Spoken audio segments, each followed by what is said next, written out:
Relampagos, Revilla, Rawapuno, Robes, Rocamora, Rodriguez Isidro, Rodriguez Maximo, Roman, Romero, Romualdez, Romualdo, Roque, Sakdalan, Sagarbaria, Sahali, Salceda, Salimbangon, Salo, Salon, Sambar, Sangkopan, Sandoval, Santos Recto, Sarmiento Cesar, Sarmiento Edgar Mary, Sabeliano, Sema, Xiao, Silverio, Singson, Swansing Estrelita, Swansing Horacio, Suarez, Si Alvarado, Tambunting, Tan Angelina, Tan Milagrosa, Tan Cherny, Tejada, Tebes, Tiangco, Ting, Tinio, Tolentino, Treñas, Tugna, Tupas, T, Umali, Unabia, Ungab, Unico, Uy Juliet, Uy Rolando, Uy Barreta, Vargas, Vargas Alfonso, Velarde, Velasco, Velasco Catera, Veloso, Vergara, Villafuerte, Villanueva, Villarraza Suárez, Villarica, Villarín, Biolago, Yap Arthur, Yap Melesio, Yap Victor, Yu, Zamora Maria Carmen, Zamora Ronaldo, Zarate, Zubiri. The speakers present.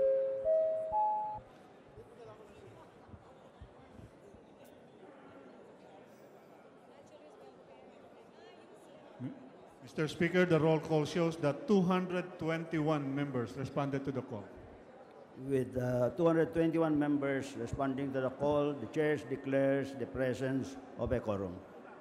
Majority Leader. Mr. Speaker, I move that we approve Journal number 72 of the session on March 7, 2018. Is there any objection? The chair is none. The motion is approved. Mr. Speaker, I move that we take up reference of business and bills on first reading, and for which please direct our Secretary General to read the title of the measures as well as the communications and committee reports. I so move, Mr. Speaker. Is there an objection to the motion? The motion is approved. The Secretary General is directed to read the bills on first reading and resolutions. Reference of business, bills on first reading, House Bill 7022, establishing satellite offices of the PCOO, Representative Lanete. To the Committee on Public Information. House Bill 7223, providing for the construction of a national coastal highway, Representative Lanete. To the Committee on Public Works and Highways. House Bill 7324, providing portable communication radio devices, Representative Lanete. to the Committee on National Defense and Security, House Bill 7325, creating 3 additional RTC branches in the Port Judicial Region, Representative Suarez. to the Committee on Justice, House Bill 7326, reverting to the national government the discharge of basic health services, Representative Almario. to the Committee on Local Government, House Bill 7328, establishing a national program for the coffee industry, Representative C. Alvarado. to the Committee on Agriculture and Food, House Bill 7329, extending for another 25 years the franchise granted to the Iglesia ni Cristo, Representative C. Alvarado. to the Committee on Legislative Franchise, House Bill 7330, is institutionalizing sports varsity teams, Representative Vargas. to the Committee on Basic Education and Culture, House Bill 7331, requiring the provision of infant-friendly facilities, Representative Vargas. to the Committee on Welfare of Children, House Bill 7332, integrating palliative and hospice care, Representative Vargas. to the Committee on Health, House Bill 7333, amending Chapter 5, Section 85 of Republic Act 9593, Representative Vargas. to the Committee on Tourism, House Bill 7334, exempting PUBs from the motor vehicle users charge, Representative Vargas. to the Committee on Public Works and Highways and Committee on Ways and Means, House Bill 7335, prohibiting telecommunication companies from imposing an expiration period on the validity of prepaid calls and text cards, Representative Vargas. to the Committee on Information and Communications Technology, House Bill 7336, institutionalizing International Coastal Cleanup Day, Representative Vargas. to the Committee on Ecology, House Bill 7337, prohibiting merchandising stores and service establishments from charging more than the cash retail price of goods, Representative Vargas. to the Committee on Trade and Industry, House Bill 7038, providing for a framework in the care and treatment of diabetes, Representative Vargas. to the Committee on Health, House Bill 7339, requiring the inclusion of ethnic origin, Representative Vargas. to the Committee on Population and Family Relations, House Bill 7340, modernizing public health infrastructure, providing funds from the PAGCOR income, Representative Vargas. to the Committee on Games and Amusements, House Bill 7341, regulating the imposition of fees for the use of parking spaces and facilities, Representative Vargas. to the Committee on Trade and Industry, House Bill 7342, providing for a rural employment assistance program, Representative Vargas. to the Committee on Rural Development, House Bill 7343, exempting green vehicles from the motor vehicle users charge, Representative Vargas. to the Committee on Public Works and Highways and Committee on Ways and Means, House Bill 7344, establishing mandatory psychological and psychiatric testing for officials, employees in government service, Representatives Salo and Kalalang. to the Committee on Civil Service and Professional Regulation, Resolutions. House Joint Resolution 1751, direct the House to inquire on the cause of interruption in the water supply of Maynila, Representative Salo and Kalalang. to the Committee on Rules, House Resolution 1752, direct the House Committee on Indigenous Peoples to investigate the death of Ifugao environmental activist Ricardo Pugong Mayumi, Representative Bagilat. to the Committee on Rules, House Resolution 1753, calling for an immediate inquiry into the current policies of the DepEd in relation to the private loans of teachers and personnel, Representatives Tino and Castro. to the Committee on Rules, Messages from the Senate. Message dated March 5, informing the House the Senate even date passed Senate Bill 1537. to the Committee on Rules, Messages dated March 5, informing the House the Senate even date passed with amendment House Bill numbers 1926 and 5367. to the Committee on Rules, Message dated March 6, informing the House the Senate on March 5 adopted House Bill 6714 as amendment to Senate Bill 1269. to the Committee on Rules, Communications. Letter dated 26 February of Engineer Virgilio L. Lurot, Municipal Mayor, Bohol. to the Committee on Appropriations, Report on fund utilization and status of program project implementation. to the Committee on Appropriations, Report of fund utilization and status of program project implementation. to the Committee on Appropriations, Report on fund utilization and status of program project implementation. to the Committee on Appropriations, Report on fund utilization and status of program project implementation. Mayor Ricardo L. Suarez. to the Committee on Appropriations, Letter dated February 14 of Michael J. Aguinaldo, Chairperson COA. to the Committee on Appropriations, Letters dated March 1 and 2 of Roger Edinio, Deputy Director, BSP.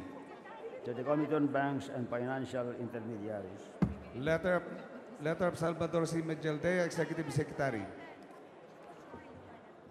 to the Archives, Report of Attorney Cesar Strait Parea, Secretary General, House of Representatives.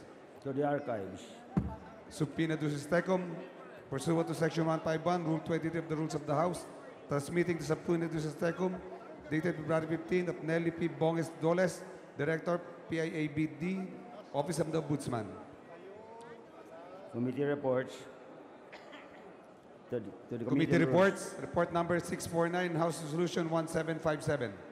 Committee on Rules, Report number 650 on House Bill number 7355. to the Committee on Rules, Report number 652 on House Bill number 7363.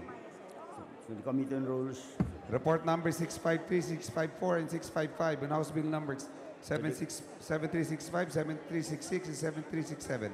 to the Committee on Rules,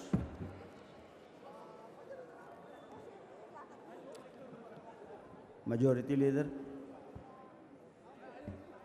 Mr. Speaker, I move that we take up unfinished business. any objection to the motion? The chair hears none. The motion is approved. Mr. Speaker, I move that we resume consideration of House Bill number 6973 contained in Committee Report 572, and for this purpose, please direct our Secretary General to read the title of the measure. The Secretary General is directed to read the title of the bill. House Bill number 6973,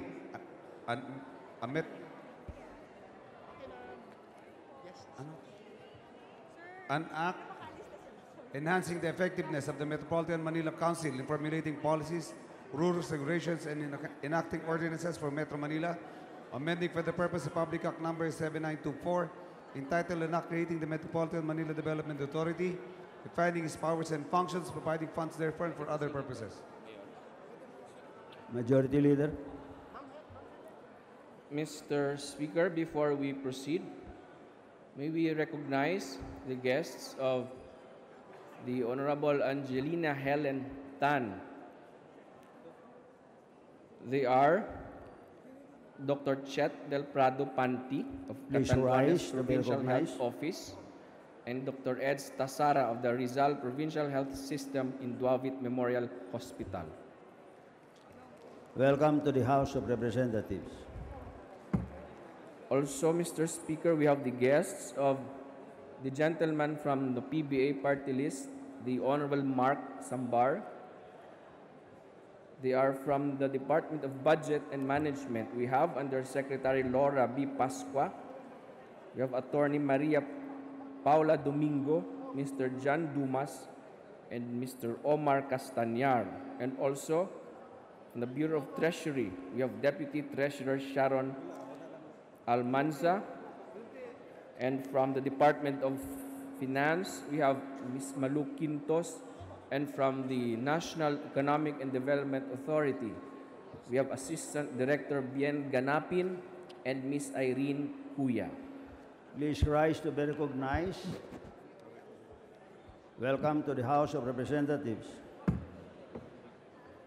Also, Mr. Speaker, we have the guests of the Honorable Tom Villarin. They are the following organizations. We have Trade Union Solidarity Center of Finland. We have Jalapert National Network for Advocacy for Domestic Workers, Indonesia. Please rise We to have be recognized. We have International Domestic Workers Federation, Indonesia, Trade Union Solidarity Center of Finland, Southeast Asia, and Labor Education and Research Network, Philippines, and United Domestic Workers of the Philippines. Welcome to the House of Representatives.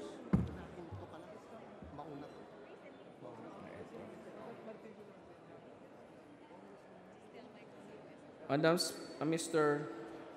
Speaker, as we have resumed consideration of House Bill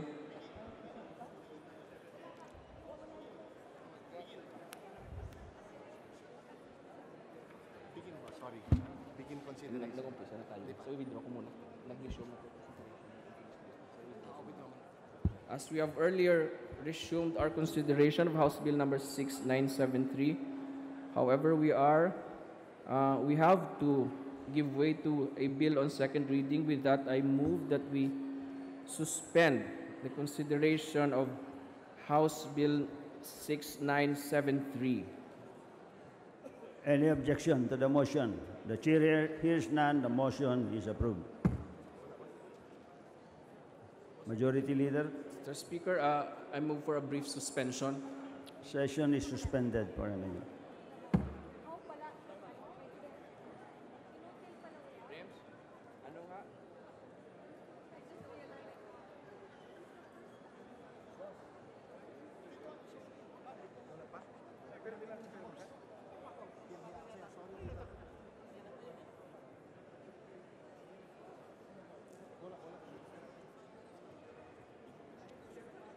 A session resume. Majority Leader, Mr. Speaker, instead, I move that we take up items in the calendar of business for the day. I so move, Mr. Speaker. any objection to the motion? The chair hears none. The motion is approved. Mr. Speaker, I move that we consider on second reading House Bill number 7303 in Committee Report 640. And for this purpose, please direct our Secretary General to read the title of the measure. The Secretary General is directed to read the title of the measure. House Bill number 7303, an act instituting absolute divorce and dissolution of marriage in the Philippines. Majority Leader, Mr. Speaker, I move that we open the period of sponsorship and debate. any objection to the motion? The chair hears none. The motion is approved. To sponsor the measure, Mr. Speaker, we have the distinguished gentleman from the 1st District of Albay, the Honorable Edsel Lagman. I move that the gentleman be recognized. The Honorable Edsel Lagman is recognized to sponsor the bill, the measure that is to be discussed. Thank you, Mr. Speaker. Thank you, Majority Leader. Mr. Speaker, distinguished members of this chamber, despite the eventual institution, hopefully, of a law on absolute divorce and dissolution of marriage, the state shall be steadfast in protecting marriage as a social institution and as the foundation of the family. Towards this end, House Bill number 7303 unequivocally provides for the following. 1.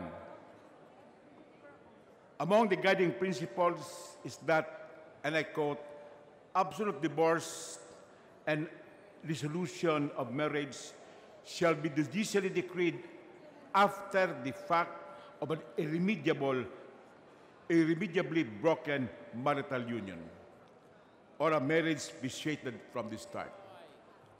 Number 2, another guiding principle is that the state has the role of strengthening marriage and family life by undertaking relevant pre-nuptial and post-matrimonial programs and activities.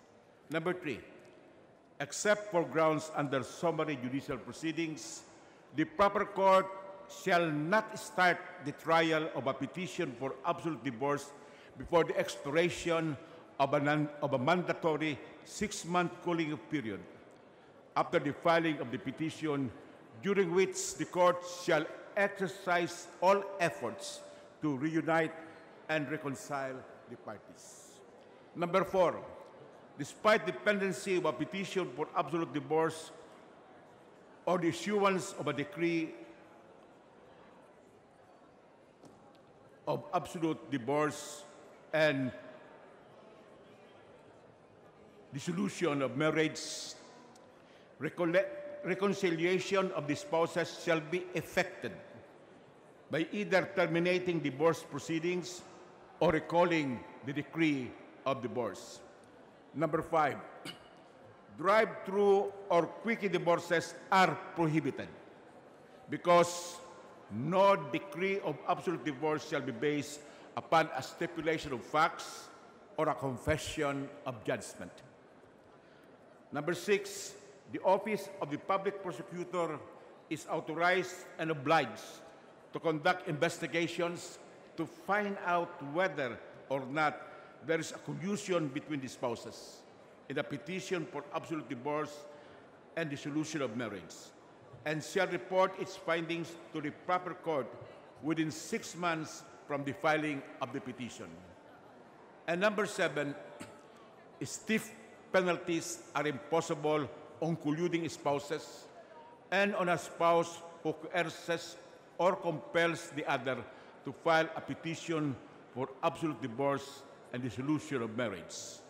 The penalties are an indivisible imprisonment of 5 years and a fine of 200,000. Mr. Speaker, distinguished colleagues, absolute divorce and dissolution of marriage is the exception. The great majority of married Filipino couples are happy, harmonious, and vibrant in their relationships, where absolute divorce is remotest from their minds and not needed.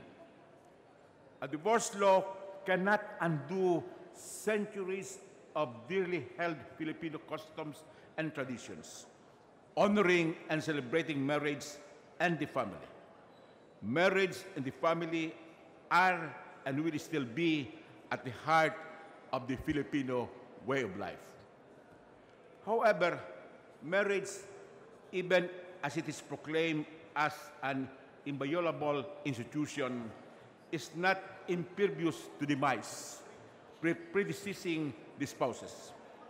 It is still basically a human institution which, in some instances, may collapse and wither because of human frailties and mortal limitations. Verily, some marriages are shattered beyond repair, even as the state endeavors to protect, and preserve marriage. In proceedings for absolute divorce and dissolution of marriage, there is no more marriage to protect or to destroy because the union has long perished. In these exceptional circumstances, the state is also duty-bound to help couples in dysfunctional marriages where reconciliation is virtually nil. The state cannot abandon distressed spouses and their children in a house aflame. Verily, absolute divorce is a merciful liberation of a hapless wife from an abusive relationship, which makes this bill a pro-woman legislation. Absolute divorce is a decent interment of a long-dead marriage. It is a grant of full relief to couples in irremediably broken marriages. It gives spouses in utter torment a second chance in achieving marital bliss. It bails out children from the agony and the stress of being exposed to interminable parental strife. And this is the reason why this bill is also pro-children.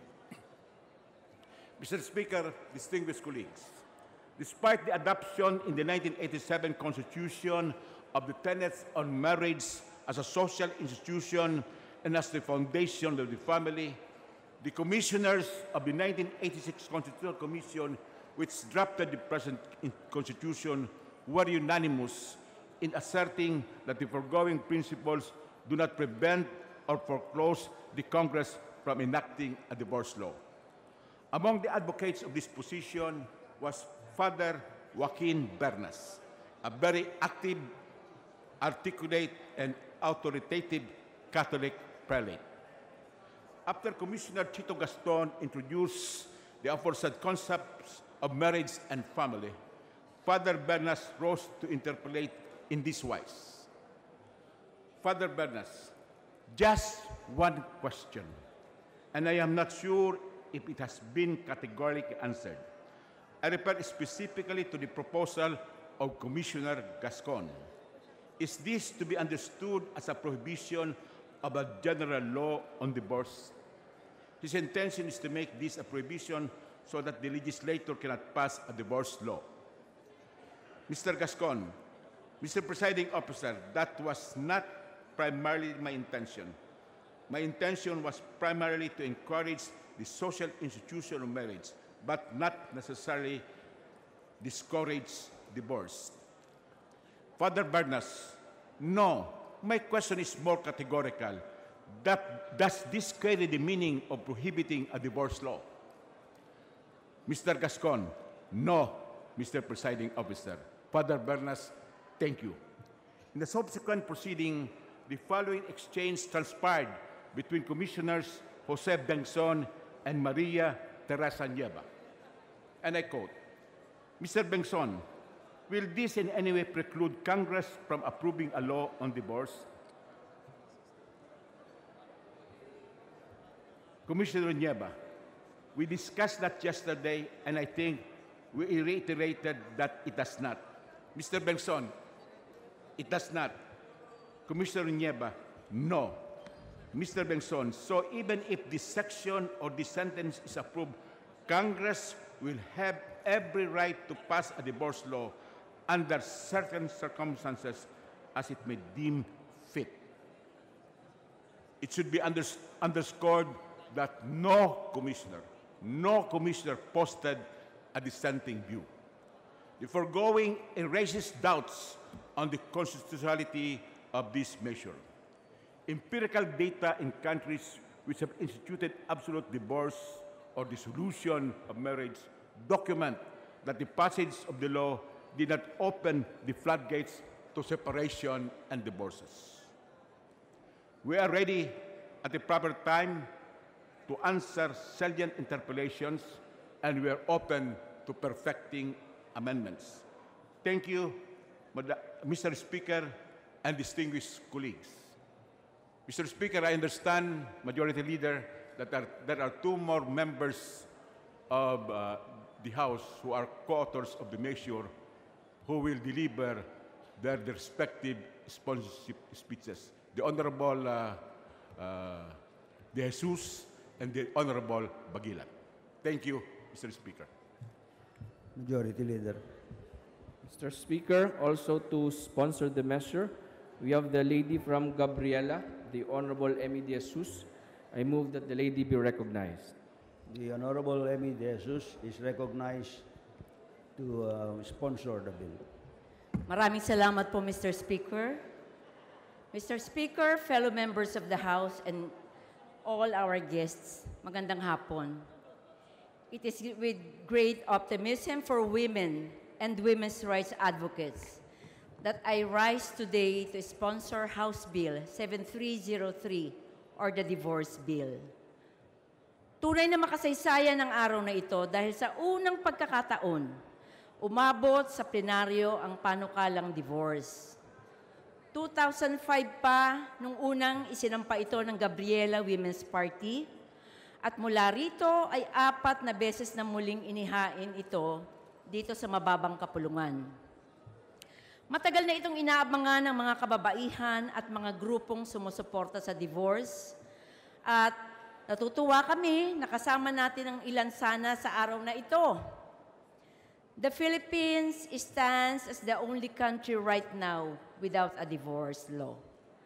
But legalizing divorce is not just to belong to the huge circle of nations espousing divorce as a way to terminate marital relations. Higit pa rito ang batayan ng pagsusulong ng diborsyo. Malinaw sa amin sa Gabriela Women's Party ang pagkilala sa divorce bilang isang remedyo para makaalpas ang mga kababaihan mula sa mapang-abusong relasyong mag-asawa. Given the country's history, the bill seeks to restore divorce as a rights-based option for a majority of Filipinos. an option based on the recognition that the right to enter into a marriage contract has the corresponding spousal right to end such contract when it has reached the point of irreparability. Kung karapatan po ng individual na pumasok sa kontrata ng marriage na may kaakibat na mga obligasyon at ang mga obligasyon na yan ay hindi na nagagampanan ng isa, maaari pong maghain at kilalanin ng Estado ang kanyang karapatang umalis sa kontratang yan. Legislating the measure will not necessarily lead to termination of marriages and breakups. It is merely offering another option to spouses who may or may not resort to it. It retains the existing remedies of legal separation, declaration of nullity of the marriage, and annulment, and this only adds as one more remedy. That is why it is the common fear that divorce will erode morals and personal values on marriage appears unfounded. Let me reiterate some grounds that underscore the need to legislate divorce in the Philippines. According to a study by the Center for Women's Resources, every 14 minutes and 36 seconds, a woman is battered by her husband or partner. Domestic violence occurs not by day or by the hour, but in minutes. In this context, should a woman still stay within the marital relationship, even it is abusive, disadvantageous, and unhealthy? In Gabriela, we have been receiving complaints of domestic abuse and violence from women almost daily. Countless stories of painful experiences, unbearable emotional torment, physical and sexual abuse, cyclical strife. Worse, the irreparable problems between spouses have spillover effects on their children, which could affect their well-being and schooling. Magandang palalimin din ang konteksto ng mga karaniwang problema sa loob ng kasal. In fact, there should be a discussion of the real causes of weak marriages.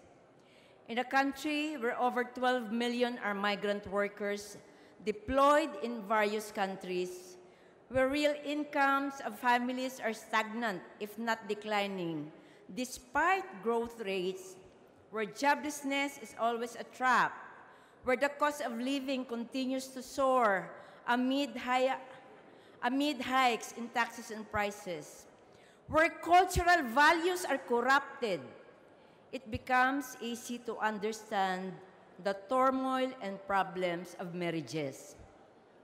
Labor export and forced migration, for instance, is born out of the lack of decent jobs at home.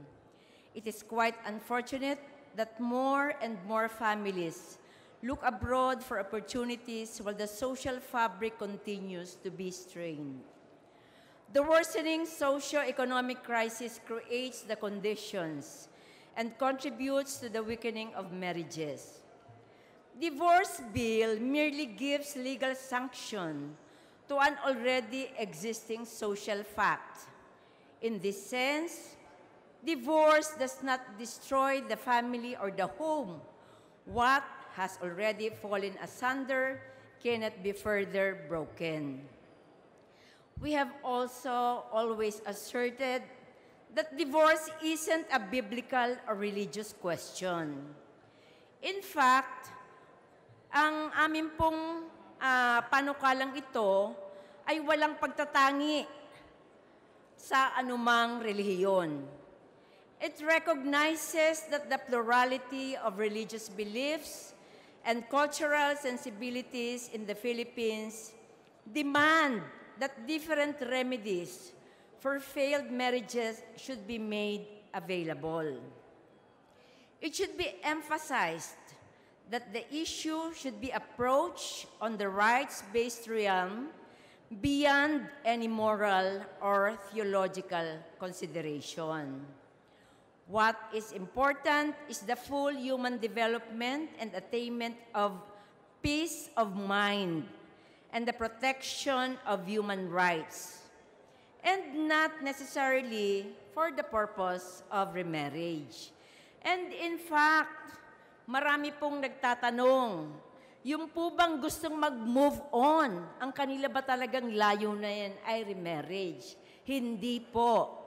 Karamihan sa aming advocates para ipasa na ito, muli ay ang pagkilala sa kanilang karapatan at ang pagkakaroon ng kapayapaan sa kaisipan at sa emosyon. Sa hulit-huli, mahalaga sa amin ang pagtitiyak ng karapatan at kagalingan ng kababaihan. Karapatan na makalaya mula sa mapang-abusong relasyon at maitaguyod ang sariling kagalingan. Ito ang nasa buod ng ilang dekada ng pakikipaglaban ng kababaihan para isulong ang mga panukala katulad ng divorce. Mr. Speaker, dear colleagues, it is about time that we offer spouses, especially wives, the added legal option to exit unhealthy marital relationships with the full recognition that it is not the long-term solution to abuse of women. We have set out clear-cut grounds and the socio-economic context for divorce.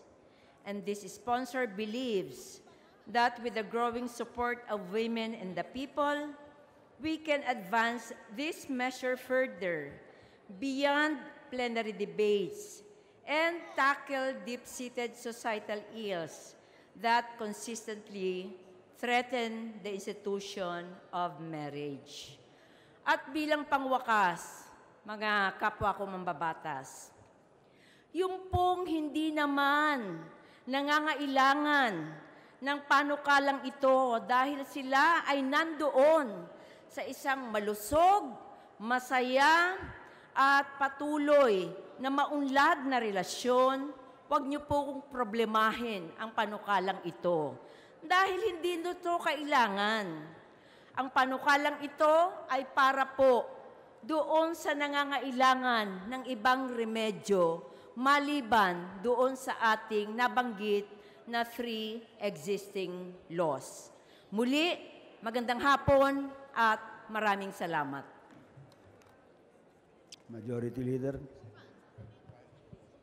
Mr. Speaker, first to interpolate, I move that we recognize the gentleman from Buhay, the Honorable Lito Atienza. Mr. Speaker, The Honorable I'm sorry, I apologize. Cayetano. I thought there would be another, Congressman Teddy Bagilat is no longer delivering a sponsorship speech. Only because I was going to approach the floor leader to ask if I could also deliver after Honorable Teddy Bagilat. Sorry for the impromptu, but he already called an interpolator. Majority Leader.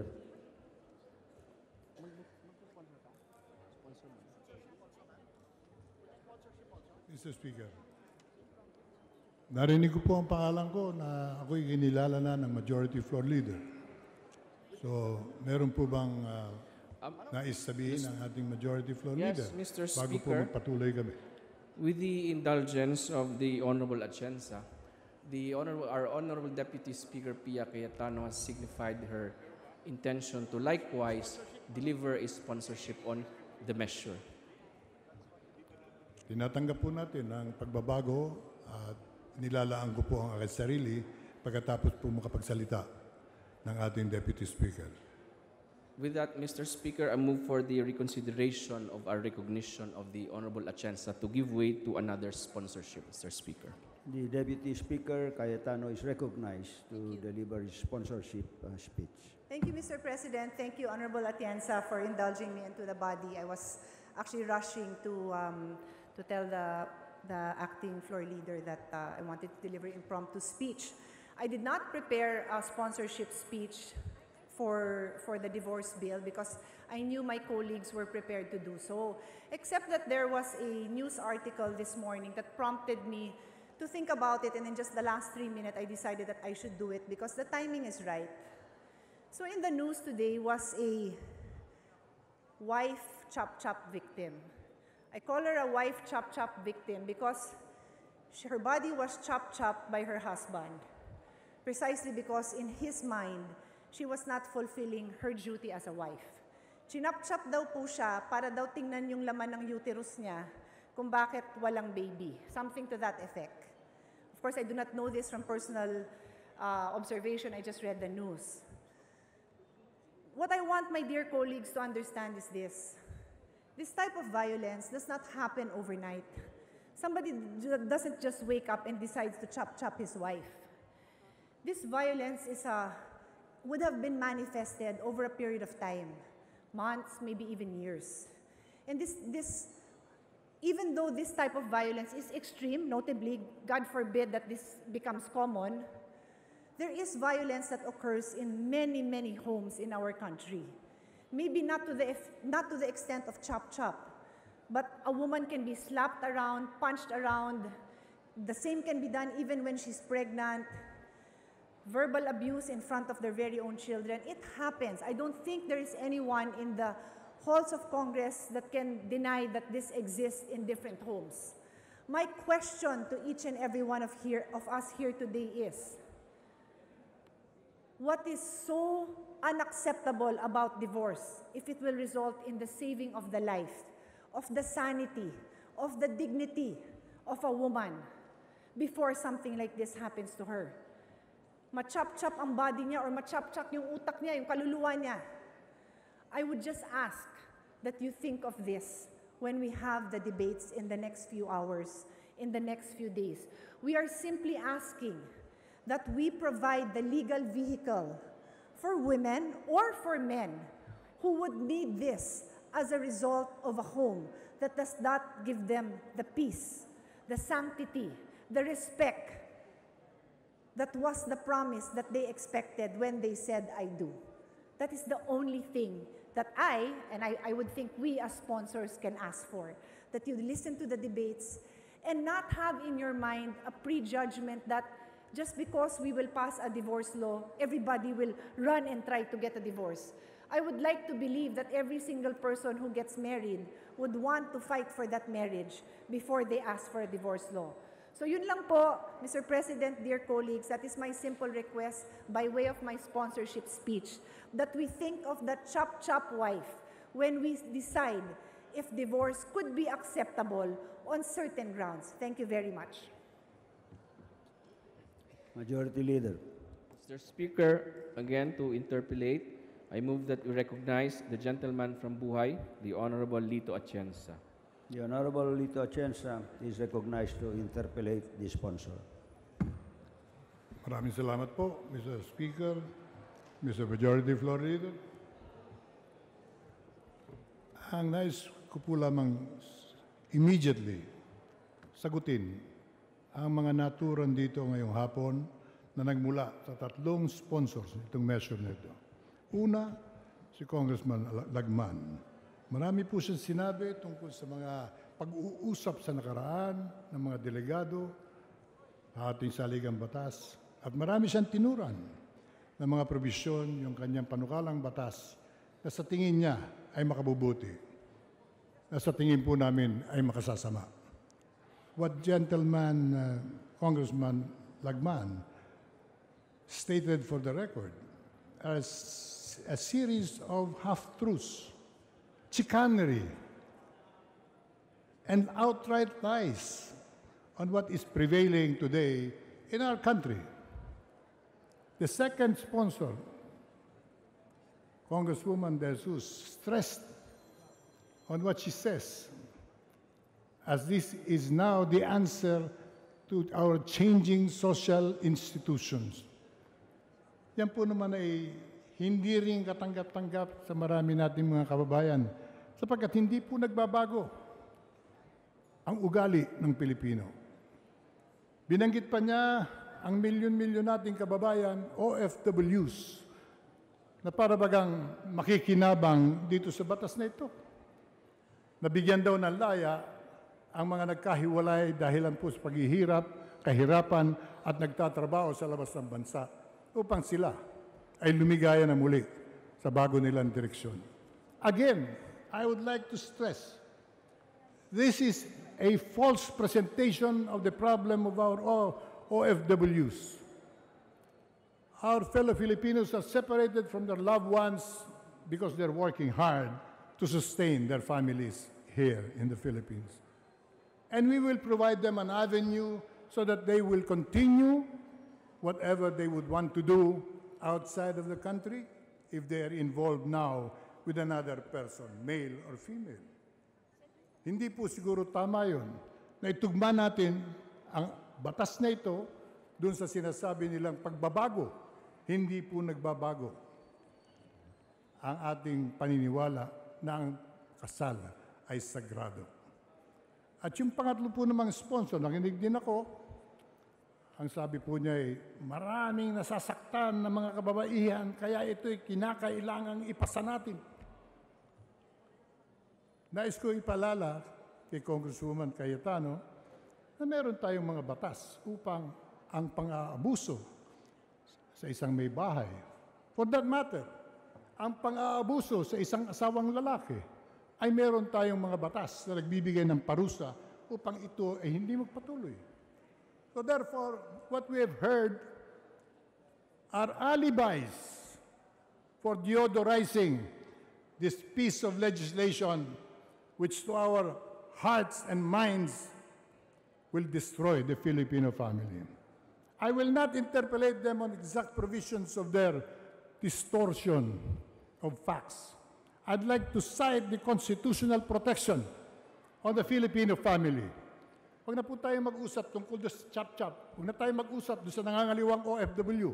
Huwag na tayo mag-usap tungkol sa sinabi ni Father Bernas o sinagot ng kanyang tinanong delegado. Ang ating pag-usapan ay ang ating saligang batas, the Constitution of the Philippines, which should rule every Filipino, lawmaker or ordinary citizen. It's very clear under the Constitution. Article 15, specifically on the family. Alam ba nyo, ito'y kaisa-isang konstitusyon, siguro marahil sa buong mundo, na nagbibigay halaga sa pamilya. Ang sabi po ng ating saligang batas, ang pamilya ay pinakapundasyon ng ating lipunan. Ito'y dapat pinalalakas. Section 2 states, marriage is an inviolable social institution. Inviolable. Tinignan ko po sa lahat ng diksyonaryo, pati po sa internet. Ano ibig sabihin ng inviolable? Malinaw po, hindi dapat labagin. At ang sabi po ng Section 2, ang tungkulin ng Estado ay palakasin, bigyan ng proteksyon ang kasal upang tumibay ang pamilya.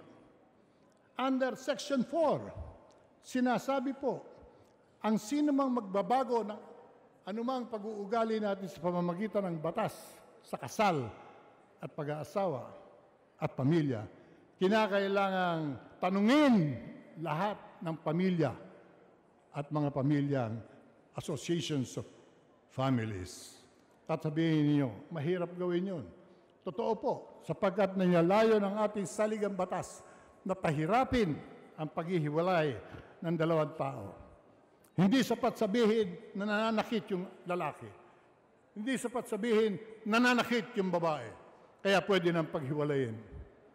Tayo po lahat ay susumpa ngayon sa ating mga napapangasawa. Till death do us part. Baka yun po'y nabago na rin sa pag-iisip ng mga sponsor.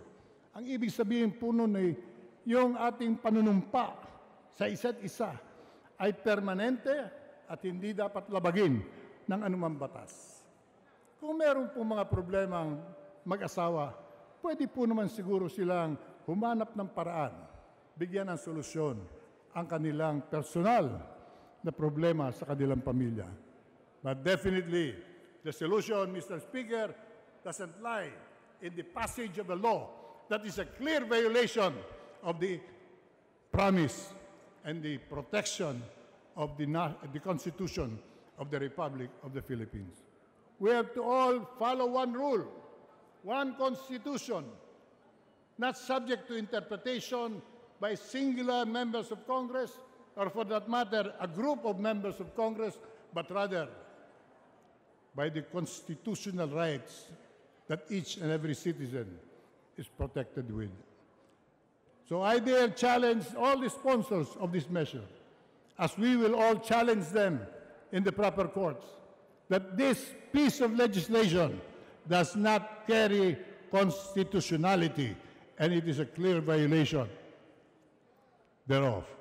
Kaya ito po'y, sa tingin po ng inyong lingkod, hindi po magtatagumpay sapagkat mananaig ang tama sa ating lipunan at sa ating bansa. Ang iniingi ko po sa lahat ng ating mga miyembro, sa lahat ng mga nandito ngayon, isipin niyong mabuti ang magiging bunga nitong panukalang batas na ito. Yung nilalayo ng mga sponsors, hindi po mangyayari sapagkat lalo lamang sisiklab ang problema ng hiwalayan ng mga mag-asawa. Sapagkat ang diborsyo, sabi nila, ay tutulong sa mga kababaihan, hindi po totoo yan. Kawawa naman ang mga kababaihan kapag ito'y natuloy. It will not protect the rights of the women. It will not give them a better future. Isipin ninyo, ang lalaki hindi gaanong apektado sa paghihiwalay sa diborsyo. A man can marry and remarry for a number of times, and he will still be a man who can marry and remarry once again. But a woman, once divorced, will suffer the consequences of a separation in the family. Ang magdurusa rito ay mga bata, ang mga anak, na mawawalan ng haligi ng tahanan at ilaw ng kanilang tahanan ng pamilya.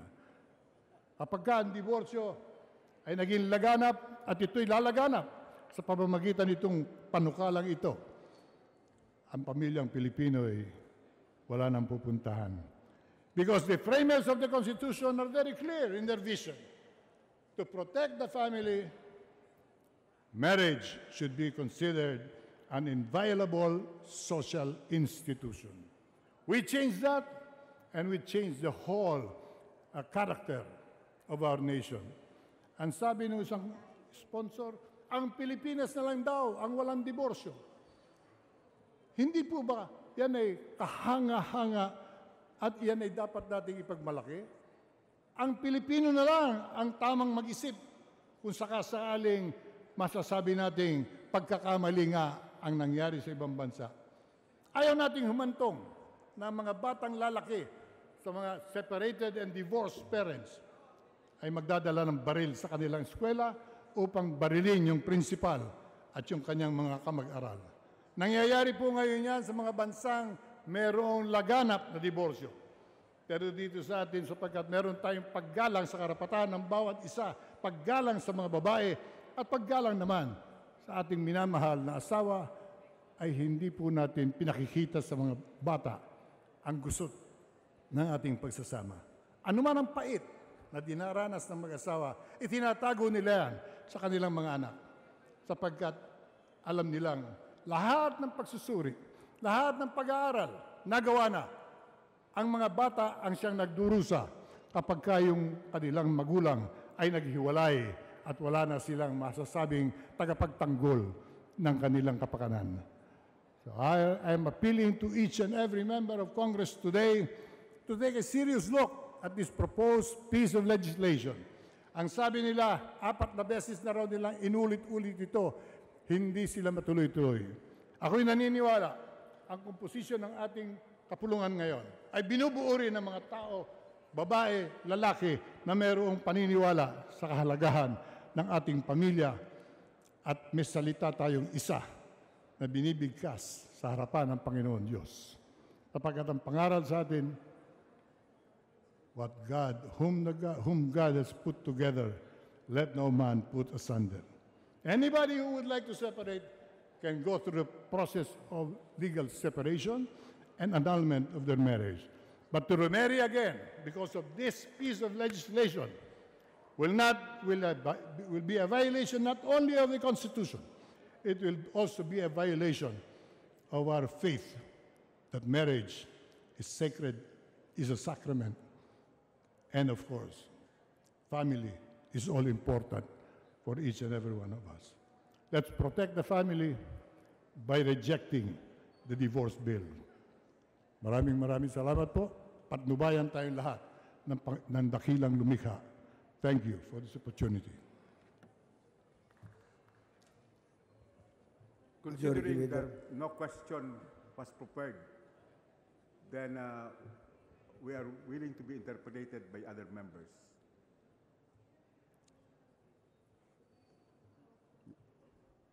Majority Leader. Mr. Speaker, there being no other members who wish to interpolate, I move that we close the period of sponsorship and debate. Is there any objection? The chair hears none. The motion is approved. Mr. Speaker, I move that we open the period of committee amendments. Is there any objection? The chair hears none. The motion is approved. Mr. Speaker, there being no committee amendments, I move that we close the period of committee amendments. Is there any objection to the motion? The chair hears none. The motion is approved. Mr. Speaker, I move that we open the period of individual amendments. Is there an objection? Mr. Speaker, Chair hears none. before we even go to any other procedures in tackling this bill, I am questioning the quorum. I don't think there are enough members today present to constitute a quorum. I move for the calling of a roll. Majority Mr. Leader. Speaker, in the meantime, I move for suspension. Session suspended.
Session resume. Majority Leader. Mr. Speaker, we second the call of the Honorable Atienza for it to, and therefore I move that we call the roll of members. The Secretary General is directed to call the roll of members. Roll call of members, honorable representatives. Abaya. Abayon. Abillanosa.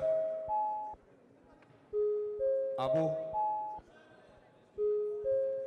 Abueg. Acharon. Akop. Acosta. Acosta Alba. Adjong. Advingula. Agaraw. Agabaw.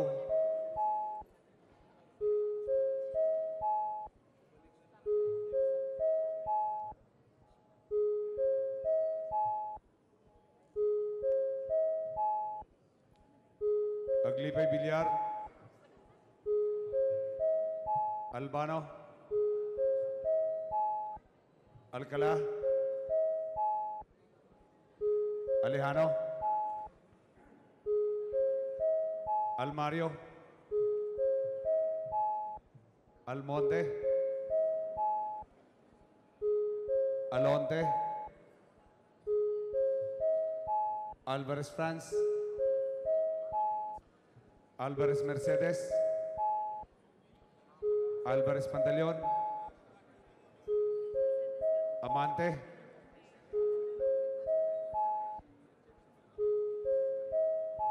Amatong. Andaya. Angara Castillo. Antonino.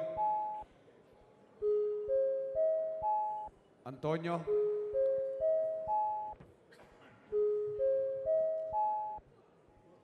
Aquino Magsaysay. Aragones. Arbison. Arcillas. Arenas. Atienza. Aumentado. Bagaw. Bagaching. Bagilat. Banal. Barbers. Barsaga. Batawil. Batocabe. Bautista Bandigan. Bilaro. Belmonte Feliciano. Belmonte Jose Christopher. Belmonte Ricardo. Benitez. Bernos. Bertis. Biason. Billones. Biron. Bulilia. Bondok. Bordado. Bravo Anthony. Bravo Merabida. Brosas. Bulot Bigtang.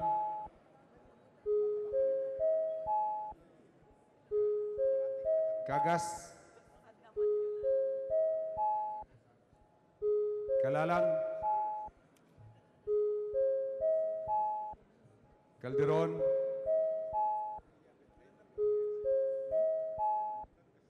Calixto Rubiano,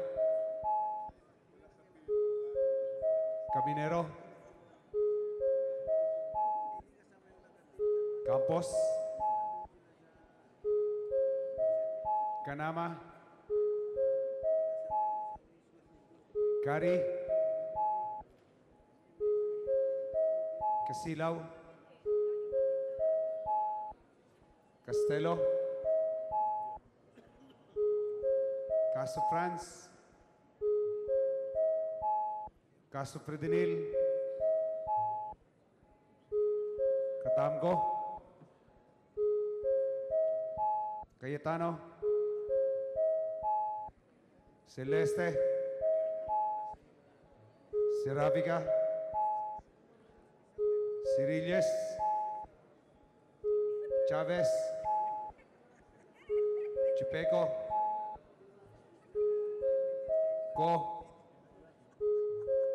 Cuanco, Juliantes, Cortés, Cortuna, Cosalan, Crisólogo, Cuba, Cuaresma, Cueva, Delipe, Datol,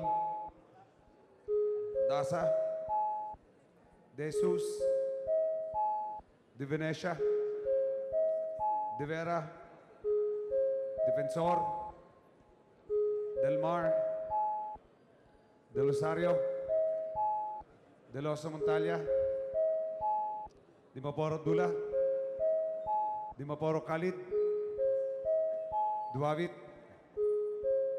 Durano,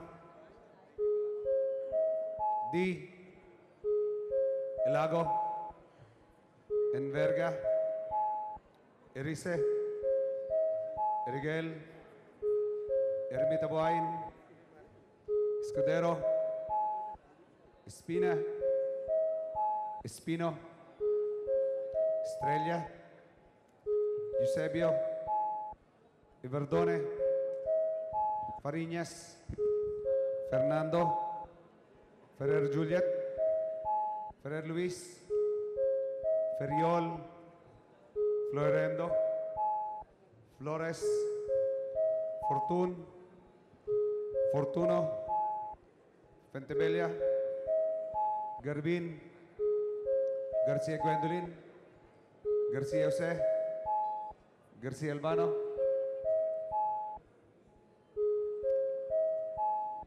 Gary Richard, Gary Sharon, Gasataya, Kachelian, Heron, Guana Cristina, Go Mark, Gomez, Gonzaga, Gonzales Alexandria,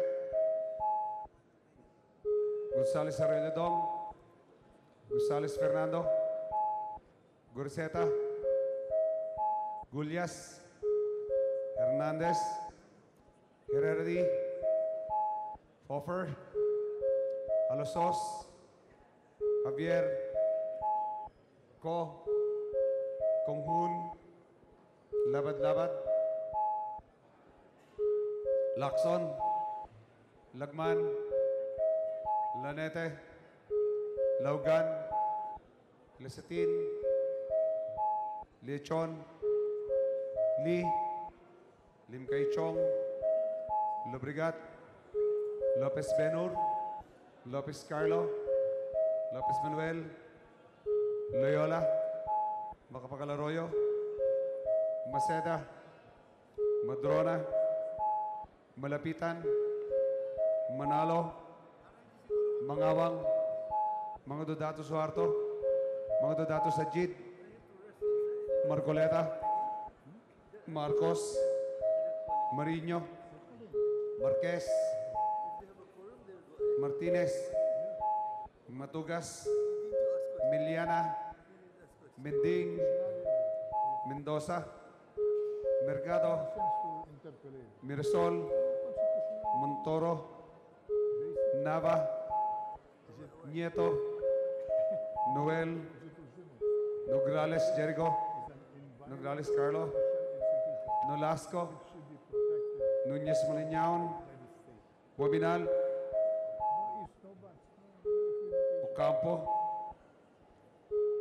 Olivares, Ong Edwin, Ong Henry, Ortega Pablo, Ortega Vini, Pacquiao, Paduano, Palma, Pancho,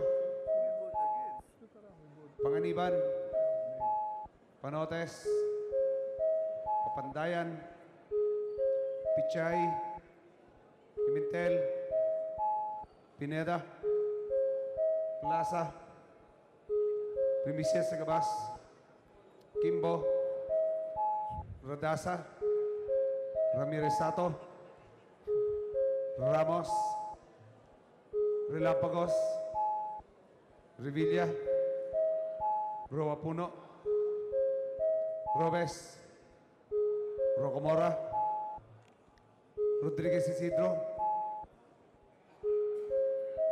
Rodriguez Maximo, Roman, Romero, Romualdez, Romualdo, Roque, Sakdalan, Sagarbaria, Sahali, Salceda, Salimbangon, Salo, Salon, Sambar, Sangkopan, Sandoval, Santos Recto, Sarmiento Cesar, Sarmiento Edgar, Sevillano, Sema, Xiao, Silverio, Singson, Swansing Celita, Swansing Horacio, Suarez, C. Alvarado, Tambunting, Tan Angelina, Tan Milagrosa, Tan Shirley, Tejada, Teves, Chanco, Ting,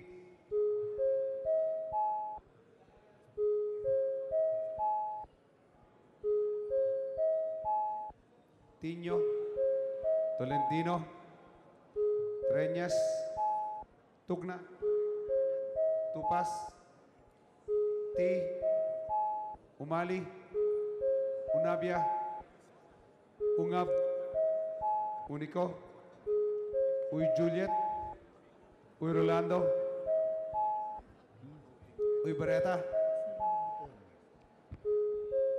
Vargas, Vargas Alfonso, Vilarde, Velasco, Velasco Catera, Veloso, Vergara, Villapuerte, Villanueva, Villarasa Suarez, Villarica, Villarin, Villago, Yap Artur, Yap Milesio, Yap Victor, Yu, Samora Marcamen, Samora Ronaldo, Sarate, Subiri. Speaker's present.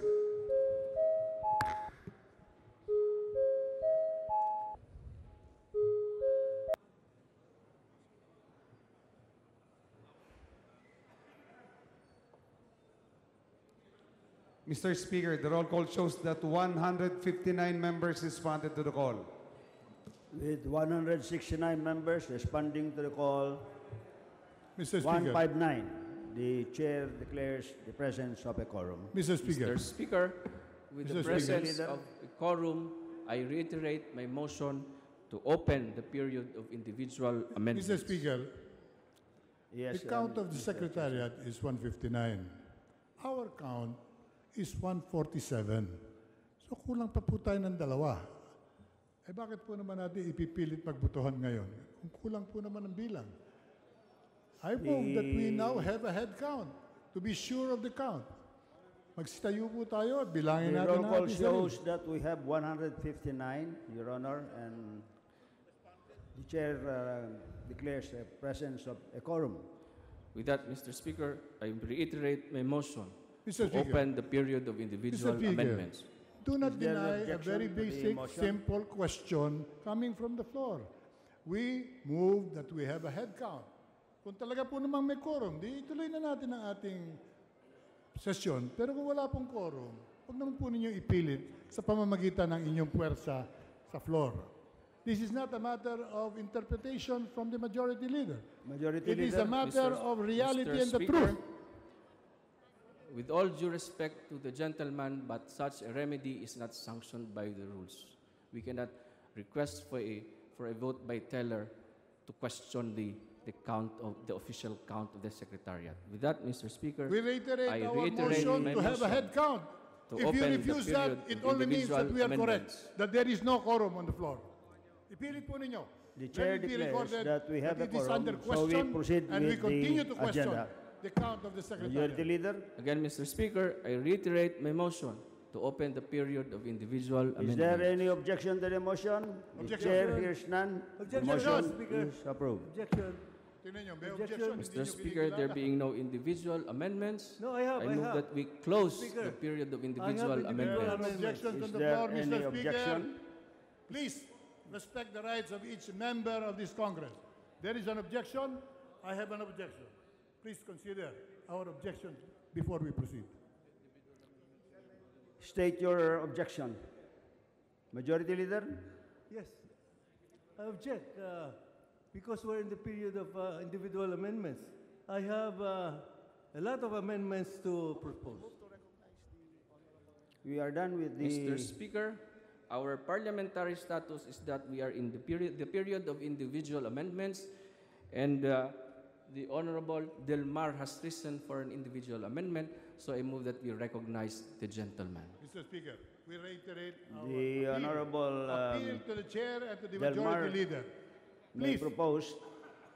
let us have Your- a head count and determine once and for all kung Your may Honor, quorum Your pa, Honor, wala po tayong we are question. done with the head count. We are proceeding with the proceedings. The chair recognizes the Honorable Del Mar. He has an individual amendment. You may proceed, Honorable Del Mar. Thank you, Mr. Speaker. Actually, I had a lot of questions to ask, but the period of sponsorship and debate was cut very suddenly, and it's not fair because even Congressman Lito Atienza still has some questions to ask. So, since this is the way it's going, it is difficult for me now to avail of this period of individual amendments unfairly also. So, may I proceed? Yes, yes. You Mr. may Speaker, proceed to make unless your we are individual given a chance amendment. to interpolate, I will introduce amendments of each and every section, and that will take time. Your Honor, the period of debate has been closed. We went through it. We did it. Wala naman nag-object kanina. There was no objection. We proceeded with the process. And now we are in the individual amendment. You Mr. may Speaker. proceed with your individual amendment. The With chair all will due recognize respect, your Mr. Speaker, individual amendment. we objected, and you refused to recognize the objection. We move that we have a head count. Kung meron pong quorum, wala po tayong problema. The Tuloy majority natin ang leader sesyon. answered that head count is not a process at Mr. this Speaker, time. our parliamentary status is that we are in the period of individual amendments. May we request the Honorable Del Mar to proceed with these individual amendments. Mr. Speaker, Honorable nais ko Del lang Mar, idiin, proceed. pwede niyong ipilit ito ngayon. Ayaw niyong tumanggap ng katotohanan, kailangan bilangin ang miyembrong nasa loob ng plenary. You force the issue, we will force the issue in some other forum.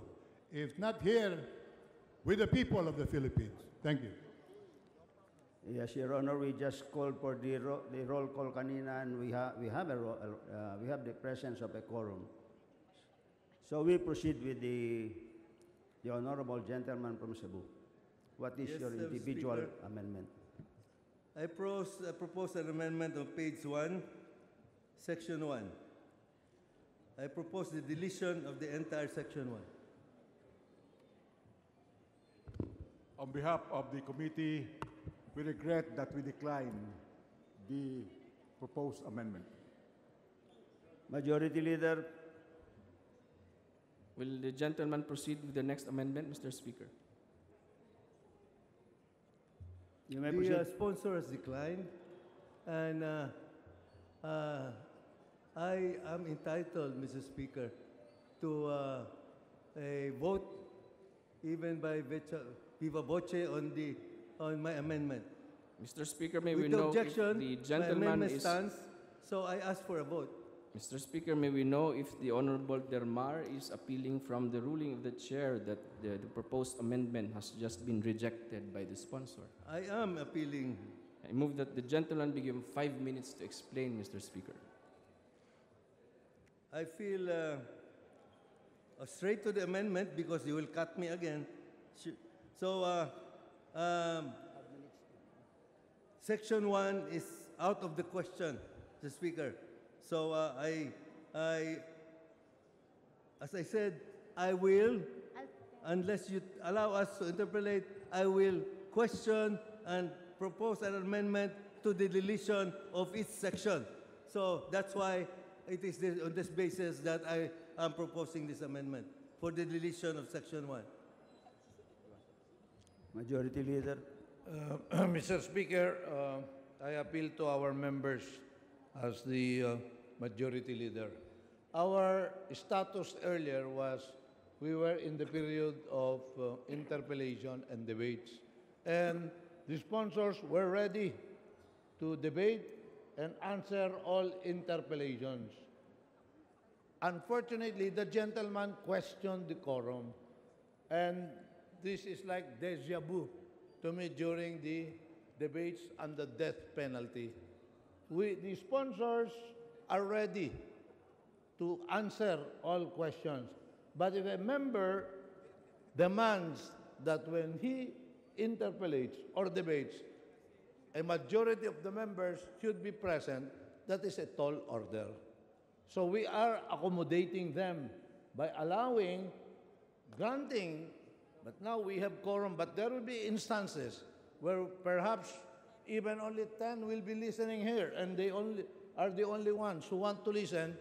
We will be accommodating them to continue with the session, so they should do their interpellation, because the members, as I stated before, are free to listen in their respective offices and not to be physically present here to listen to debates, because actually we are doing this as an accommodation.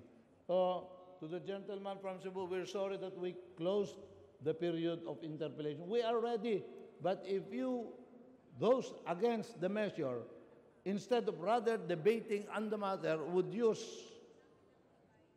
subterfuge like questioning the quorum, and we also have our own calendar of business as relayed to us by the leadership, we will do what we are tasked to do. So I appeal to the members, if you want to interpolate, maybe I can move to reconsider, and we will reopen the period of debates and amendments. But let it be a caveat that if anyone questions the quorum hereon, I will move to close the period of debate, even amendments. I will also move to close the period of amendments, and we will vote on the matter. So it is tit for tat or accommodation from both sides. So we will accommodate if they are willing and they are interested to continue with the debates without anyone questioning the quorum. Only for period of debates, I will move to reconsider. With that, may I move to suspend so that we can talk with the proponents. session suspended.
Dito, dito.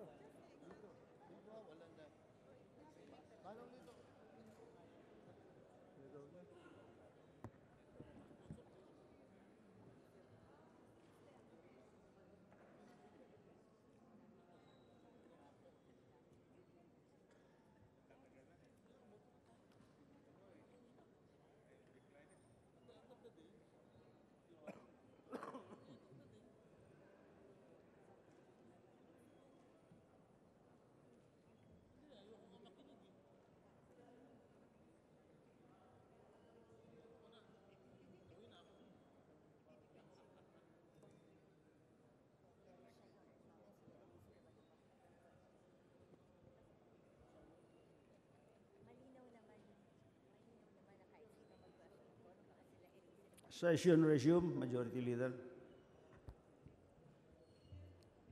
Mr. Speaker, our parliamentary status is that we have opened the period of individual amendments.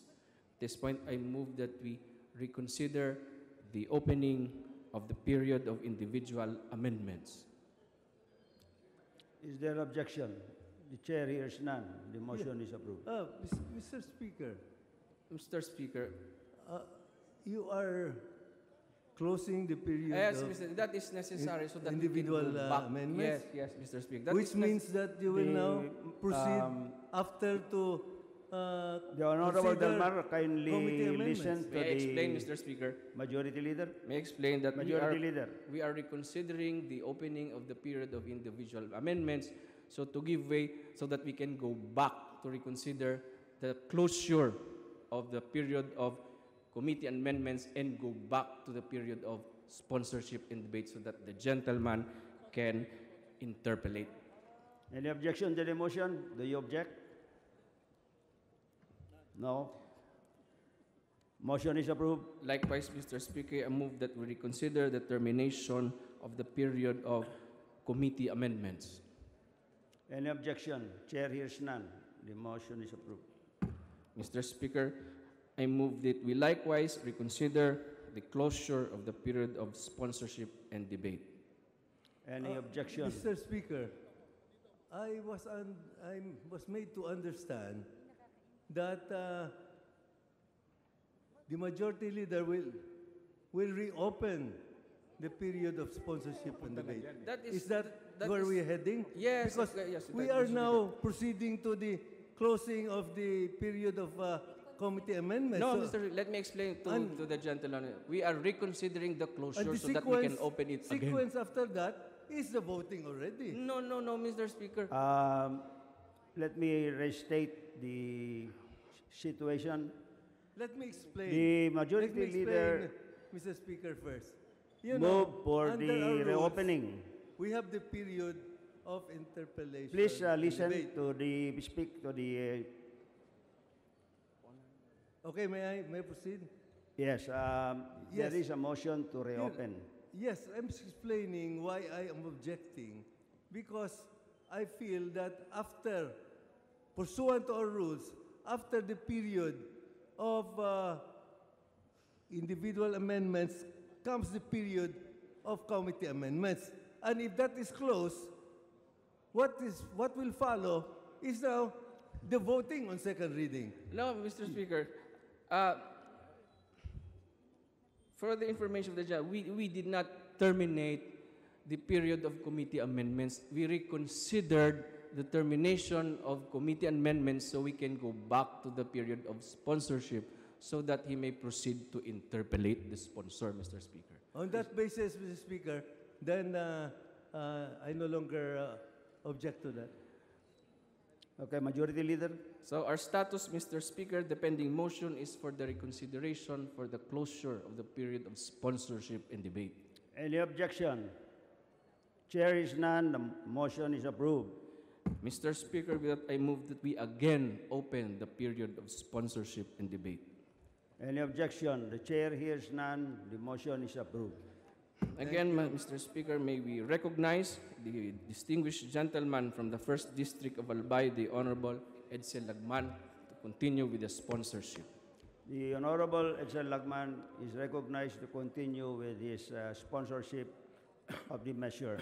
And also, Mr. Speaker, I move that we recognize the Honorable Raul Del Mar for his interpellation. The Honorable Raul Del Mar is recognized to interpellate the sponsor. Thank you, may Mr. proceed. Speaker. Thank you, Assistant Majority Leader.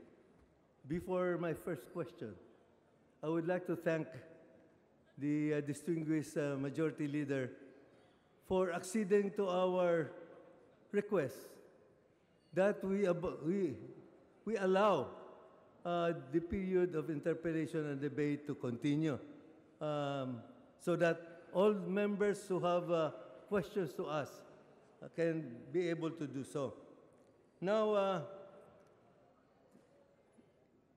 I am happy at this development because, you see, we have rules on procedure, and it can be taken advantage of to curtail the right of the members to be able to speak.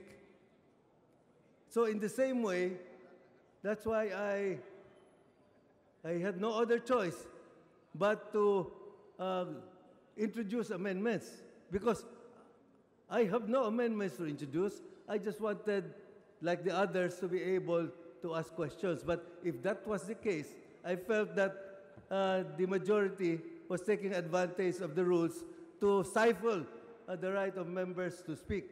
And so I would have gone also in accordance with the rules to introduce individual amendments.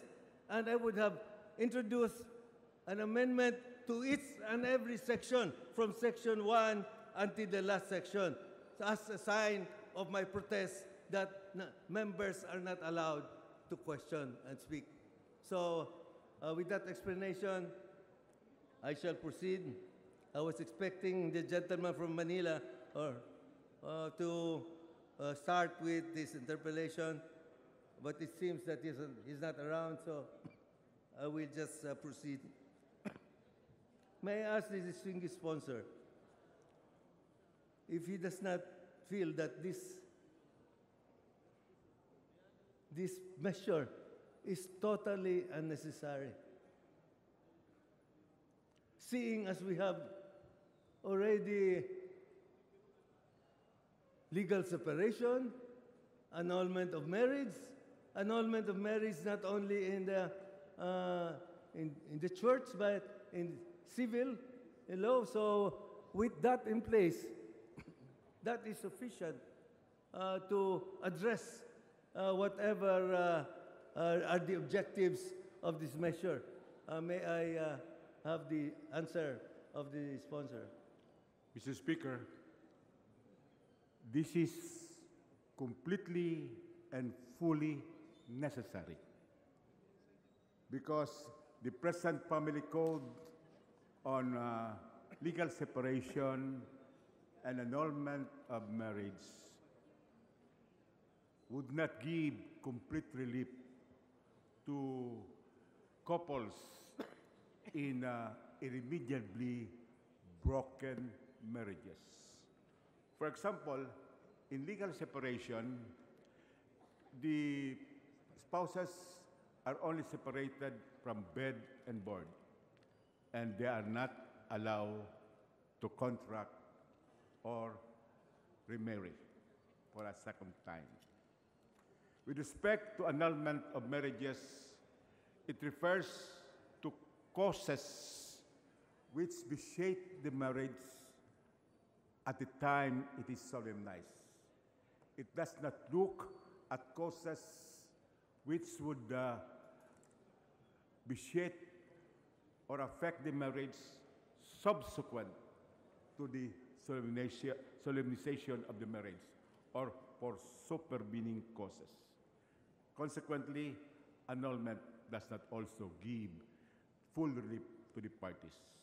It is for this reason that we are instituting absolute divorce and dissolution of marriage in order to give full relief to the couples in irremediably distressed situation.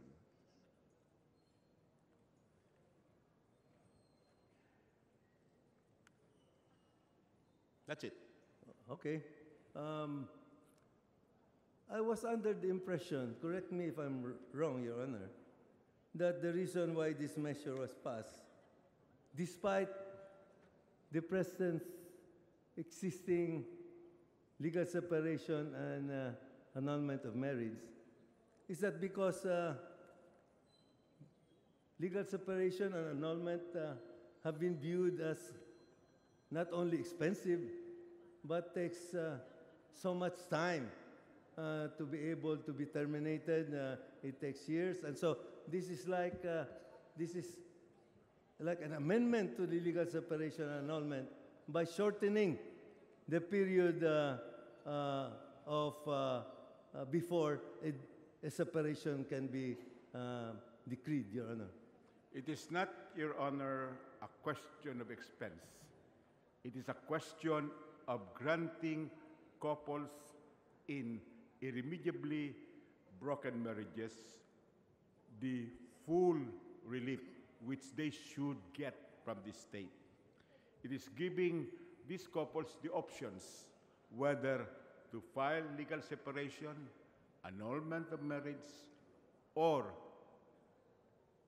filing for a petition for absolute divorce and dissolution of marriage. Mr. Speaker, Your Honor, I made that observation and question, aware of the fact that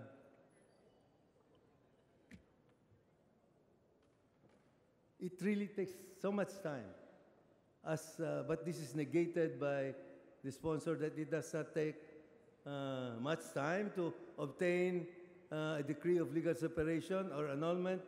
But so in this matter, may I ask the distinguished sponsor, since he is a very successful practicing lawyer, how long does it normally take for a couple to have a legal separation or annulment?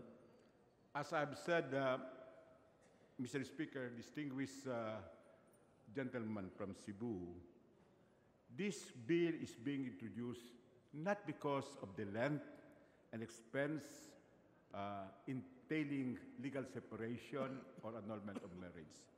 This is to give full relief to the couples in distress and to give them the options. But to answer the question of the distinguished gentleman, I have not been in the practice of legal separation or annulment of marriages.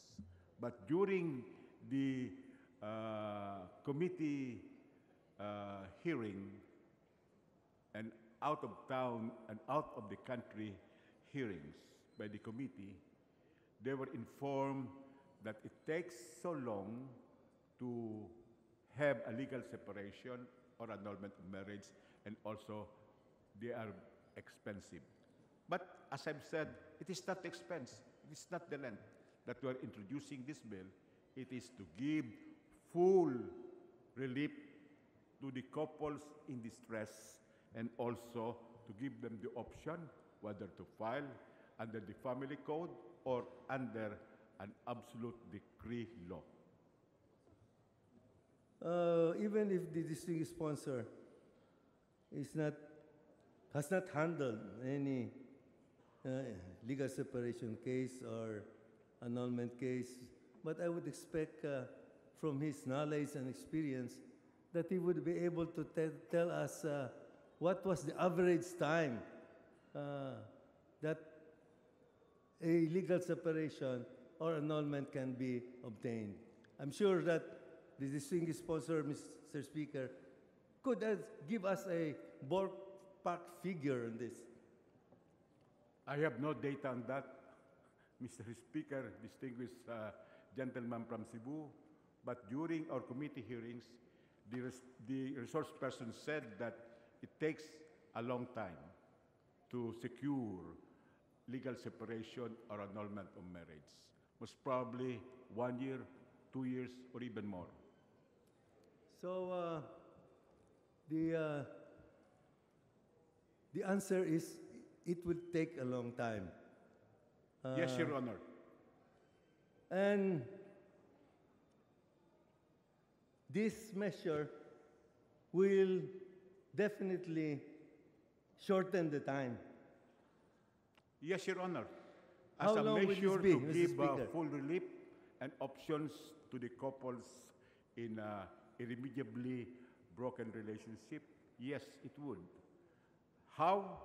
One, there will be grounds wherein summary proceedings will be conducted by the proper court. And with respect to expense, there will be court-assisted petitioners who would be, upon application, exempted from the payment of filing fees and litigation expenses. They will be given the officio counsel, and the court will also appoint psychologists, social workers, and psychiatrists to assist the petitioners as well as the court.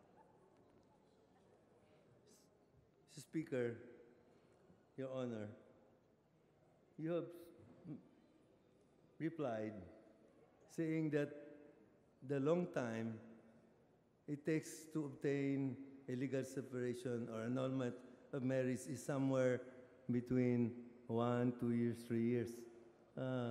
But I believe, Your Honor, that my impression is that it takes a longer time than just 3 years to obtain legal separation or annulment of marriage. Is it not the case? I have no particular empirical data on that, Your Honor, but the observation of the distinguished gentleman from Cebu can be correct. Such being the case, can we say that getting an absolute divorce and dissolution of marriage, if it is considered relatively shorter than getting legal separation of annulment of marriage, will be, let's say, 3 to 6 months? Would that be a reasonable period to be able to have the absolute divorce and dissolution of marriage proposed under this measure?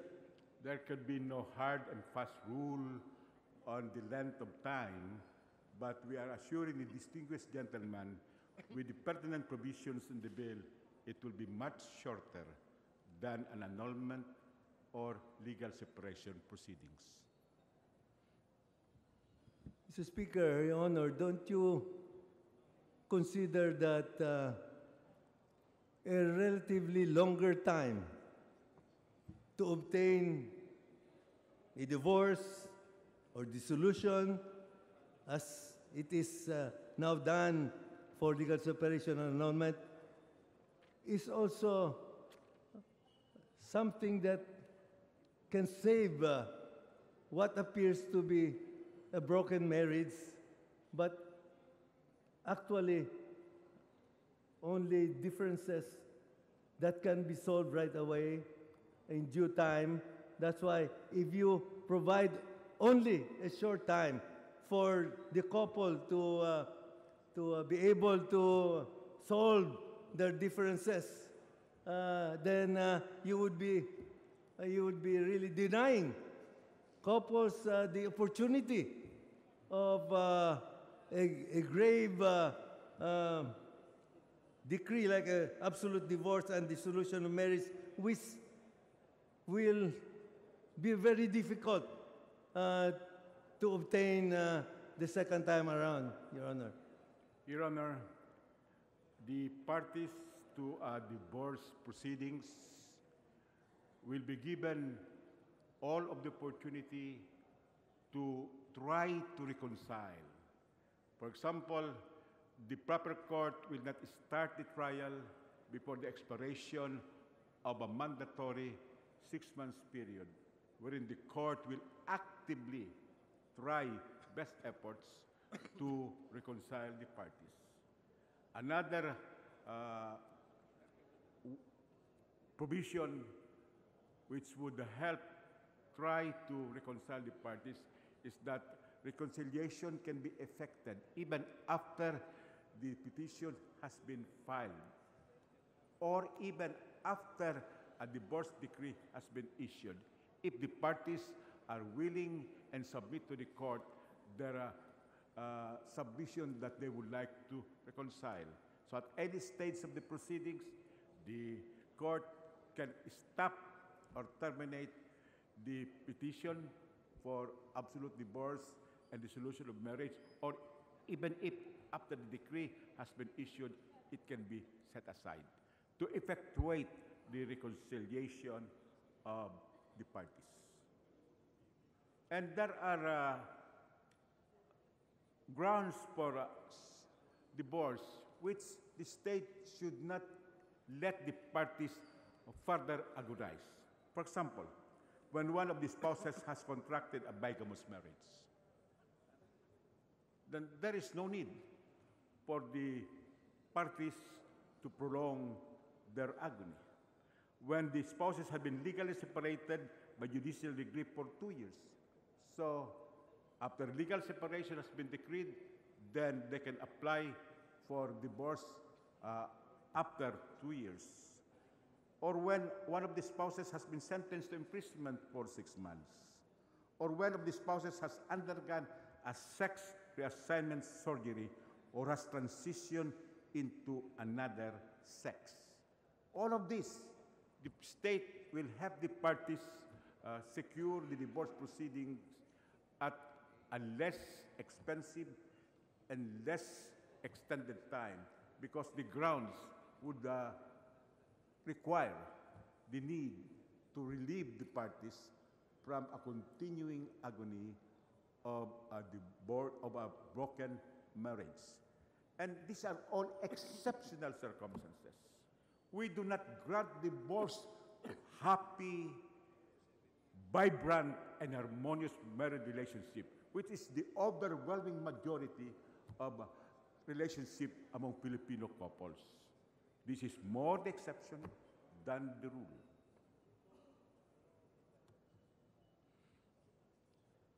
Don't you think, Your Honor, Mr. Speaker, that during marriages, couples normally have differences. And no matter how you look at it, these differences can be solved. So that, don't you look upon this absolute divorce and dissolution of marriage as being more than it's worse, supposed to be a cure, but will be worse than the cure, because then there is finality here, Your Honor, Mr. Speaker. If you obtain absolute divorce and dissolution of marriage, you can no longer come to terms, even if you want to. Couple will be very absolute divorce and dissolution of marriage happy, like trigger happy. For every difference, recourse is made to get this absolute divorce and dissolution of marriage instead of working, giving time to solve differences and such that, going back to my previous observation, we really need time, Your Honor, for differences to be solved. But instead of solving them, you are now killing the possibility of divorce, of getting together again. No? So that is why, Your Honor, I believe that once this measure becomes law, that given a period of 1 year to 2 years, and compare it where we did not have this absolute divorce and dissolution of marriage, that there will be a lot of marriage breaks up. And instead of solving the problem, you are compounding the problem, because it's not all peaches and cream, that everything will be all right, that things will be rosy, and you'll be happier if you get this absolute divorce and dissolution of marriage. Because had you stayed married, you could have solved your differences and live a happy marriage life, as has been made and experienced in so many years in this country, Your Honor. Your Honor, this bill will not inveigle couples where the relationship is vibrant, happy, and harmonious to secure divorce. This will only be for couples where the relationship has been broken beyond repair. It has been shattered and the differences are insoluble. This will not allow quickie or pass-through divorces. And the data, empirical data in countries which instituted absolute divorce show that it did not open the floodgates to separation and divorces. The rule is that couple stay together, particularly in the Philippines, where in the heart of these couples, marriage and family life should be considered as a social institution. But despite the protection of the state, marriages in some instances is still shattered beyond rehabilitation because of human frailty and mortal limitations. That is where the state would come in to give full relief to the couples in distress. You have a cooling off period here of 6 months before the decree can be obtained after the same is filed. Is that correct, Your Honor? Yes, Your Honor. Is there also a period from the marriage within which you cannot file a petition for absolute divorce and dissolution of marriage within a certain period? Like, let's say, is there a period of 1 year, 2 years, which serves as the minimum period before you can file a petition for absolute divorce and dissolution? There is none, Your Honor, because we do not encourage the filing of absolute divorce or dissolution of marriage. The state will continue to protect and preserve marriage as a social institution and as the foundation of the family. But in cases where the spouses are in irremediably shattered relationship, then the state will come in to give them full relief, including their children. So there is no justification to have a period of time before anyone can file a divorce after marriage. There is none, Your Honor, but will you consider an amendment later on to put a minimum period of marriage before the couple can file a petition for absolute divorce and dissolution of marriage? At the proper time, Your Honor, we may consider such an amendment.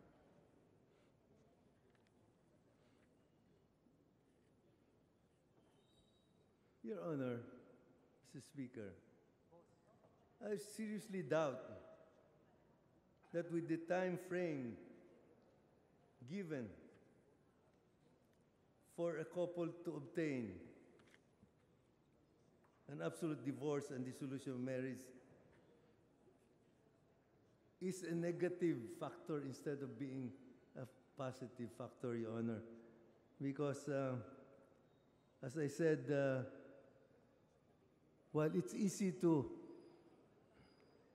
and quick to have differences, it is not as quick to solve some differences and really need some time, Your Honor. That's why, don't you think that the long period of time in obtaining legal separation or annulment was provided that long, not for any reason, but to be able to save the marriage if you give it sufficient time that it is taking now to be able to obtain a legal separation or annulment?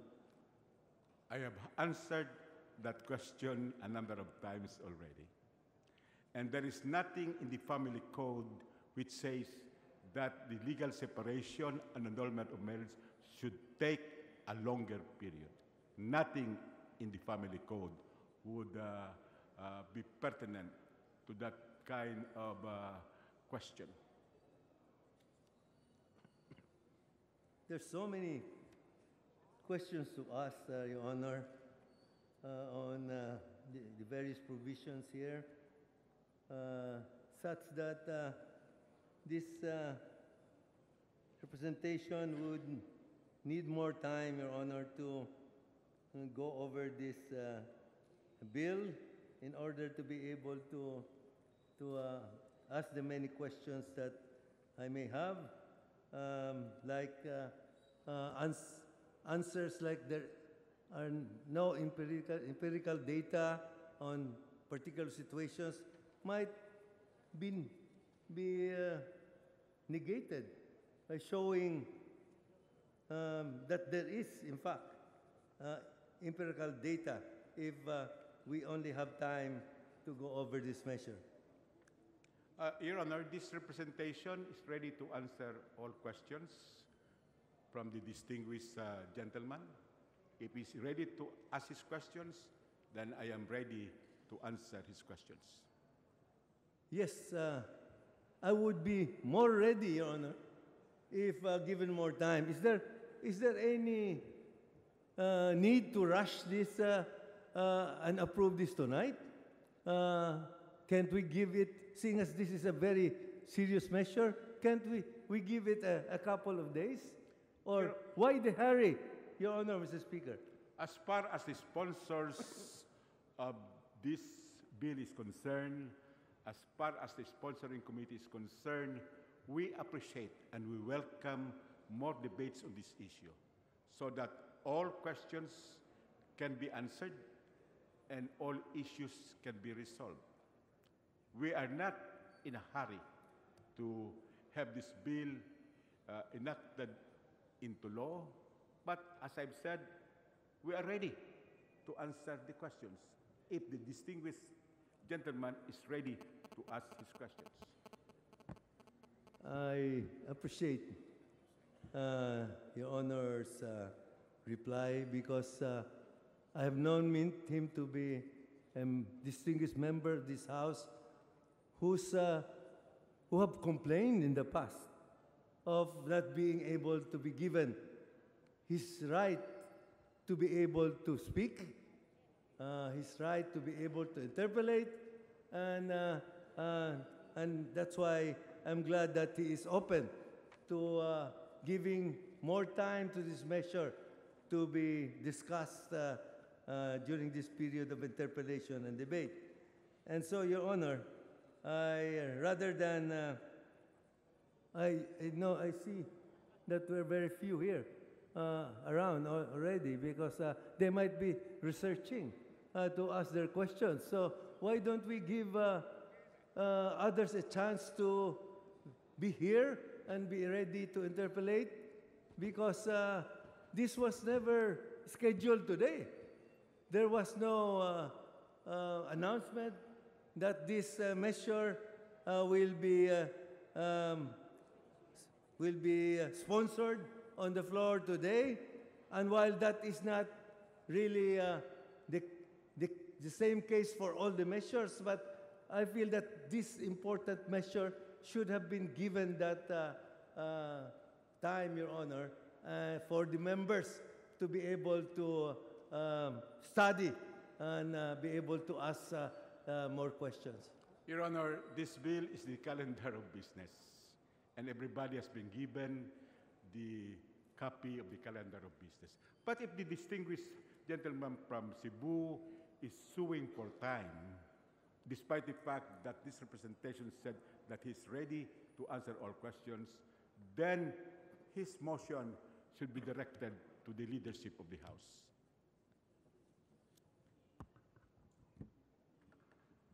So, Your Honor, I am ready to give way to others who wants to ask questions and avail of more time to do so after they've been given the opportunity. But just the same, Your Honor, I don't feel this is the situation is conducive to anyone asking questions because you ask questions and the sponsorship and debate is such that all members will be able to hear the questions and the answers in order that they will be able to be more ready and more knowledgeable to cast their vote for or against the measure. So, seeing as this will not be the case, Your Honor, this would mean that everyone has already decided, but I think not, Your Honor. So to give them a chance to be able to hear the debate and absorb the questions and answers and rejoinders, maybe, Your Honor, Mr. Speaker, it is but proper, and I'm sure that Your Honor will not only be amenable, but will welcome such a suggestion at the moment. It is the call of the distinguished gentleman from Cebu to make the proper motion. Yes, this representation is I do not want to question the quorum.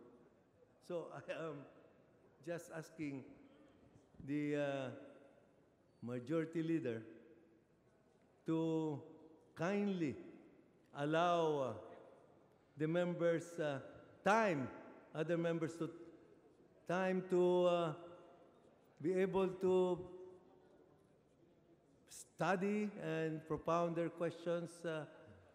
As in fact, even those members who had appointments or have other important things to do in their offices would have been here to ask questions if they knew that this would be taken up this afternoon, Mr. Speaker, Your Honor. Majority Leader. Can you respond to the Again, question? Mr. Speaker, what is the pleasure of the Honorable Del Mar? You like me to make a motion? I rather that you understand what I'm trying to say without my making the motion which would end deliberations now. Mr. Speaker, our parliamentary status is that we are in the period of sponsorship and debate on this House bill, and there are no other members who listed their names to interpellate, Mr. Speaker. With that, Mr. Speaker, if there are no more interpellations, I am constrained to move for the termination of the period of sponsorship and Mr. Speaker, debate, Mr. Speaker. Again, you are inviting the same treatment for a member to address to you as you are addressing it to me. I'm telling you, if you close the period of sponsorship and debate, I will avail of the period of amendments by proposing amendments to each and every section, so that to give more time to the members to be able to be here and ask their questions. Majority Leader. With that, Mr. Speaker, I reiterate my motion to close the period of sponsorship and debate. There is a motion to close the period of interpellation and debate. Any objection? Objection, Mr. Speaker.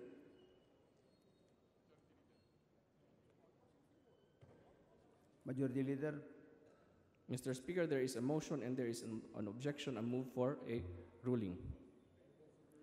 Those who are in favor of the motion of the Honorable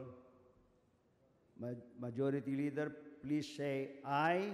Aye. Those who are against say nay. I hear only one, so the ayes have it. Mr. Speaker, Majority Leader. I now move that we open the period of committee amendments. Mr. Speaker, I move to adjourn. You asked for it. Mr. Speaker, I move for suspension. Session suspended.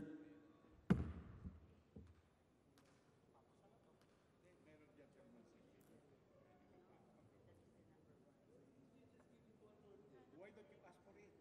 I did. No, you should file a proper motion. Raul. No, you probably. Why are you afraid to file a motion? No, I don't. Give you more time. I don't want to be like they are. Libutuhan na natin bukas. Oh, sige, I will avail of the period of amendments and ask propose amendments. Okay.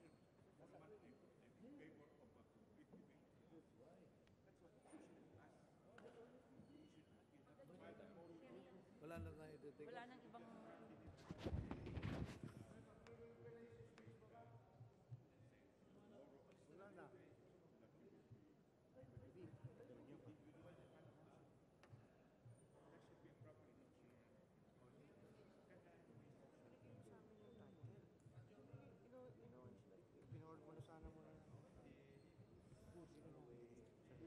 Session resumed. Mr. Speaker, we join the gentleman in his motion to adjourn session until tomorrow, March 13, Tuesday at 4 o'clock in the afternoon. Session adjourned until tomorrow, 4 o'clock in the afternoon.